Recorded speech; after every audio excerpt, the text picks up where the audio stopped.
Parece que no, pero poco a poco y de forma progresiva, las novedades y avances van llegando y anunciándose en la línea entre Madrid y Extremadura. Los más adelantados, los de Extremadura, pero en la provincia de Toledo comienzan a llegar algunos anuncios que pondrán al fin a esta ruta en el siglo XXI. Y tras la semana pasada, llena de novedades en el calendario para la alta velocidad entre Madrid y Lisboa, ahora van llegando en los tramos convencionales. Adif sigue con su plan para modernizar la línea convencional Madrid-Extremadura, que van a la par de los trabajos en la línea de altas prestaciones extremeña, donde en estos momentos se están haciendo trabajos para poner a la mayoría de sus estaciones en forma, con otro avance en la provincia de Toledo con la redacción del proyecto de adecuación de gálibos para la adaptación del tramo a su futura electrificación y la mejora de 9 estaciones entre Illescas y Oropesa, todas en Toledo, licitando también la consultoría para la electrificación del tramo Illescas-Navalmoral, un impulso clave para este avance que mejorará la fiabilidad y eficiencia de esta línea tan anclada a décadas anteriores, mientras se avanza en la futura alta velocidad que se desviará por Toledo capital. Viajar en tren nunca fue tan fácil. En trenes.com encuentra y reserva tus billetes de Renfe, Wigo, Irio y muchos otros países europeos. Vive experiencias únicas a bordo y recuerda, si vas sobre raíles, está en trenes.com.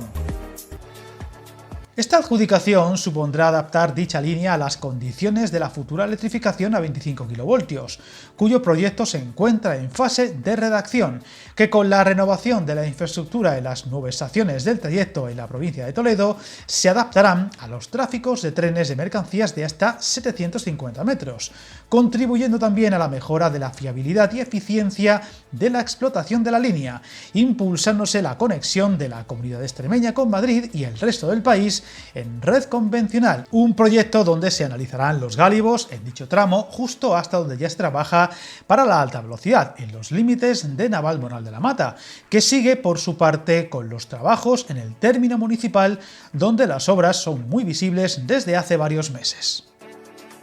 En dicho proyecto se estudiarán los andenes de estaciones, puentes o viaductos para determinar las actuaciones de adaptación a dichos gálibos, definiendo también los trabajos necesarios de renovación y mejora en las estaciones de Illescas, Villaluenga-Yuncler, Villamiel de Toledo, Torrijos, Erustes, Monte Aragón, Calera y Chozas, Talavera de la Reina y Oropesa de Toledo, todo con un presupuesto de 3 millones de euros que también incluirá la adecuación de playa de vías, la renovación de carril, traviesas, sujeciones y aparatos de vía y la adaptación de rampas. También la renovación de pasos entre andenes al mismo nivel o su supresión, implantando nuevos cruces a distinto nivel, así como a la instalación de cerramientos.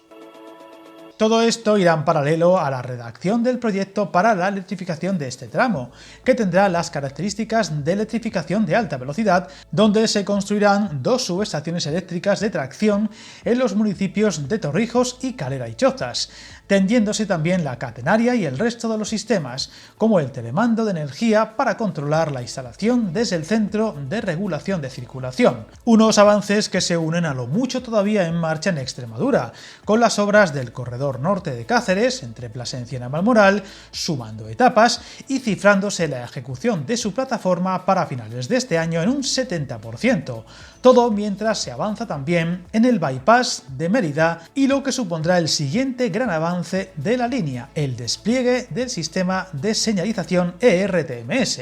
que aumentará la seguridad y fiabilidad, pudiéndose aumentar además la velocidad de 200 a 220 km/h.